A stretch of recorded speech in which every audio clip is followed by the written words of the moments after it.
BSc part first के छात्रों के लिए जो फिजिक्स का थर्ड पेपर है विद्युत चुम्बकीय इलेक्ट्रोमैग्नेटिज्म, उसका जो थर्ड चैप्टर है इलेक्ट्रिक फील्ड इन मैटर, पदार्थ में विद्युत क्षेत्र, उसको आज हम स्टार्ट करेंगे। और उसका जो फर्स्ट टॉपिक है पराविद्युत माध्यम, डाई इलेक्ट्रिक मीडियम, वो पहले पढ़ेंगे। कूलाम के नियमानुसार स्थिर अवस्था में किन्हीं दो बिंदुवत आवेशों के मध्य लगने वाला बल आवेशों के परिमाण तथा उनके बीच की दूरी के अतिरिक्त माध्यम की प्रकृति पर भी निर्भर करता है। हम जानते हैं कूलाम का नियम, यदि आपके पास दो आवेश हैं Q1 Q2, उनके मध्य लगने वाला कूलाम बल आपने पढ़ा था Q1 Q2 के समानुपाती होता है, उनके बीच की दूरी के वर्ग के व्युत्क्रमानुपाती होता है। समानुपाती नियतांक को हम K कहते हैं और K का मान यदि उन दोनों आवेशों के मध्य में जो माध्यम है वो निर्वात होता है तो इसका मान होता है 1/4πε0, जहाँ ε0 क्या होता है, निर्वात की विद्युतशीलता होती है। लेकिन यदि उन दोनों के मध्य में माध्यम उपस्थित है, ठीक है, तो K का मान 1/4πε होता है और एप्सिलॉन उस माध्यम की, है ना, इलेक्ट्रिक परमिटिविटी होती है, ठीक है ना। वो यहाँ पे किस तरह से निर्भर करेगी वो हम पढ़ने जा रहे हैं। तो विद्युत व्यवहार के आधार पर माध्यम तीन प्रकार के होते हैं। चालक, जिसमें मुक्त इलेक्ट्रॉनों की कल्पना की जा सकती है, यानी माध्यम में मुक्त इलेक्ट्रॉन आसानी से उपलब्ध होंगे, और वे आवेशवाहक चार्ज कैरियर का काम करते हैं, यानी आवेश को एक स्थान से दूसरे स्थान पर, यानी आवेश का गमन करते हैं। और इनकी चालकता 10⁸ मो प्रति मीटर की होती है। मो प्रति मीटर क्या होता है, चालक की इकाई होती है, और वो इसका मान चालक के लिए यानी कंडक्टर के लिए 10⁸ के आसपास होता है। अर्धचालक दूसरे तरह का होता है, सेमीकंडक्टर, जिसमें ऊर्जा बैंड सिद्धांत के आधार पर चालक बैंड में स्थित इलेक्ट्रॉन तथा संयोजकता बैंड में स्थित कोटर, यानी इलेक्ट्रॉन कहाँ होता है, संयोजकता बैंड में तो कोटर होता है और चालन बैंड में इलेक्ट्रॉन होता है। इस तरह से वो आवेश वाहक का कार्य करते हैं। इलेक्ट्रॉन जब चला जाता है उसके पीछे जो खाली स्थान छूट जाता है उसको हम क्या कहते हैं, कोटर कहते हैं, होल्स कहते हैं। तो इनकी चालकता चालकों से लगभग 10⁻⁻1 से 10⁻2 यानी 100 मो प्रति मीटर की कोटि की होती है। और तीसरा होता है कुचालक, जिनमें चालन बैंड और संयोजकता बैंड के मध्य जो है गैप बढ़ जाता है और वो उसको हम ऊर्जा अंतराल कहते हैं। 7 इलेक्ट्रॉन वोल्ट के आसपास उसका मान होता है ऊर्जा अंतराल का। ये अत्यधिक होने के कारण इलेक्ट्रॉन का संयोजकता बैंड से चालन बैंड में संक्रमण सामान्यतः संभव नहीं होता है, ठीक है, ये यहाँ दर्शा रखा है। और मुक्त आवेश वाहक उपलब्ध न ही होते हैं, इनकी चालकता बहुत ही कम होती है, 10⁻16 मो प्रति मीटर की कोटि की होती है। कुछ चालकों में विद्युत क्षेत्र के प्रभाव से आवेशों का सूक्ष्म स्थानीय विस्थापन हो सकता है। ऐसे कुचालक माध्यमों को पराविद्युत माध्यम भी कहते हैं। यदि निर्वात के स्थान पर अन्य कोई पराविद्युत माध्यम लें तो आवेशों के मध्य लगने वाला बल निर्वात की अपेक्षा कम होता है। ये Q1 और Q2 दो आवेश बता रखे हैं, है ना, और इसका मान, बल का मान क्या हो जाता है, कम हो जाता है। इसलिए निर्वात के स्थान पर विद्युत रूप में समांगी एवं समदैशिक इलेक्ट्रिकली होमोजीनियस एंड आइसोट्रोपिक पराविद्युत माध्यम लें तो कूलाम के नियमानुसार बिंदुवत आवेशों Q1 और Q2 जो आपने दिखाए हैं उनके मध्य में लगने वाला बल है वो 1/4πε Q1 Q2/r², और इसकी दिशा हो जाएगी r कैप के में।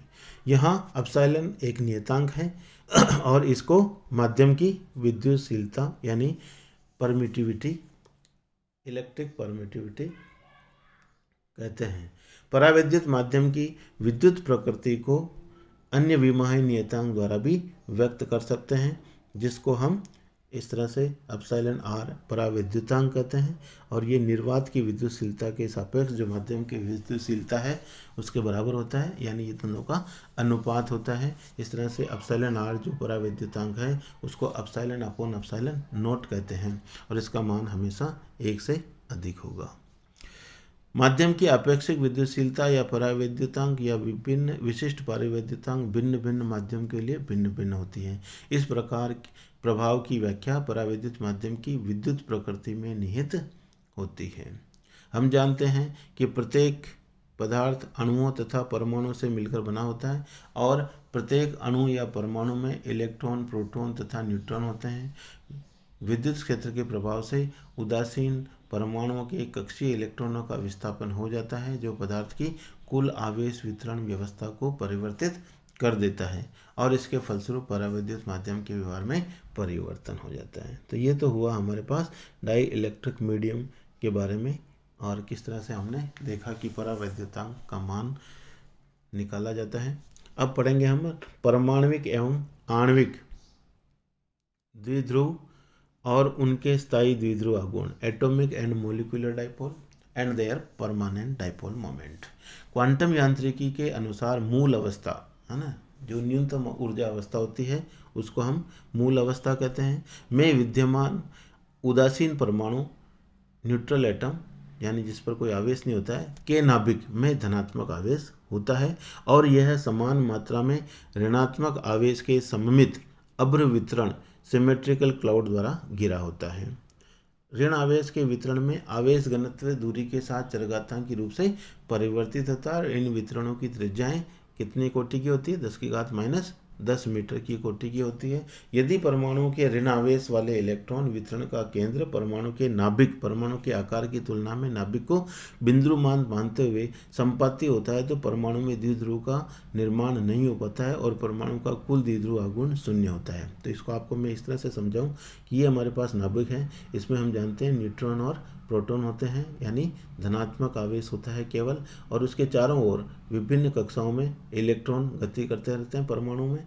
तो इलेक्ट्रॉन इस तरह से इसके चारों ओर हम क्या मानते हैं? उसका क्लाउड मान सकते हैं। तो नाभिक के चारों ओर ये इलेक्ट्रॉन यानी ऋणात्मक आवेश का क्लाउड मानेंगे, लेकिन बाहर से जो ऑब्जर्वर है, प्रेक्षक यदि पी पर है और वो धनात्मक और बाहर से इसको देखता है तो सारा जो धनात्मक आवेश है जो नाभिक के अंदर है वो इसको यहाँ पे इसके केंद्र बिंदु पर ही स्थित माना जाएगा, है ना।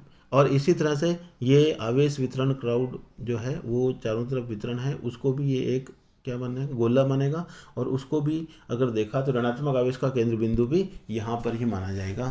तो दोनों का केंद्र बिंदु संपाती हो जाएगा और हम जानते हैं द्विध्रुव आघूर्ण होता है P Q × D, दोनों आवेश के परिमाण Q तथा उनके बीच की दूरी। अब इनके बीच की दूरी चूंकि D 0 हो गई, दोनों का केंद्र बिंदु समान है, इसलिए P क्या हो जाएगा? 0 हो जाएगा। समझ में आ गया आपको? तो यहाँ यही कहना चाह रहा है कि परमाणु के ऋण आवेश वाले इलेक्ट्रॉनों वितरणों का केंद्र परमाणु के जो नाभिक है, परमाणु के आकार की तुलना में नाभिक को बिंदुवत मानते हुए दोनों संपाती होते हैं तो परमाणु में द्विध्रुव का निर्माण नहीं हो पाता है और परमाणु का कुल द्विध्रुव आघूर्ण शून्य होता है। ठीक है। इसी प्रकार एकायनित परमाणु यानी सिंगली आयनाइज्ड एटम में एक ध्रुवीय आघूर्ण होने के बावजूद भी द्विध्रुव आघूर्ण शून्य के बराबर होता है। इस प्रकार के परमाणुओं को हम क्या कहते हैं? अध्रुवीय परमाणु यानी नॉन पोलर एटम कहते हैं, जिनके P का मान क्या हो जाता है? 0 होता है। Q तो नहीं होता 0, बट D 0 होने के कारण यानी धनात्मक और ऋणात्मक आवेश का जो केंद्र बिंदु है वो एक ही जगह होने के कारण इनको हम अध्रुवीय परमाणु कहते हैं। इसी प्रकार अणुओं में भी कुछ नाभिकीय बिंदु होते हैं जिनमें धनावेश होता है। ये नाभिकीय बिंदु समान मात्रा के इलेक्ट्रॉनों के अभ्र वितरणों के रूप में घिरे होते हैं और इन वितरणों में भी आवेश घनत्व चरघातांकी रूप से परिवर्तित होता है और ऋण आवेश वितरणों में आवेश घनत्व का परिवर्तन तथा वितरण संरचना भिन्न भिन्न अणुओं के लिए भिन्न भिन्न होती है। कुछ अणुओं में इलेक्ट्रॉन वितरण का केंद्र धन आवेश के केंद्र पर संपाती होता है, ऐसे अणुओं को हम अध्रुवीय अणु कहते हैं। इन अणुओं में कुल द्विध्रुव आघूर्ण का मान शून्य होता है और इसके लिए उदाहरण भी हैं H2O2, N2, CO2 और CH4 आदि सभी लगभग अध्रुवीय अणुओं की भांति व्यवहार करते हैं। और चित्र ये 2A आप देख रहे हैं, इसमें ये H+ है ना, इसके कारण P1 और इसके कारण इधर दो तो टोटल P यानी क्या हो जाएगा? 0 हो जाएगा। इसी तरह से ये यहाँ पे CO2 में C+ और ये O- है, लेकिन इसका और इन दोनों का कुल रिजल्टेंट P 0 हो जाएगा।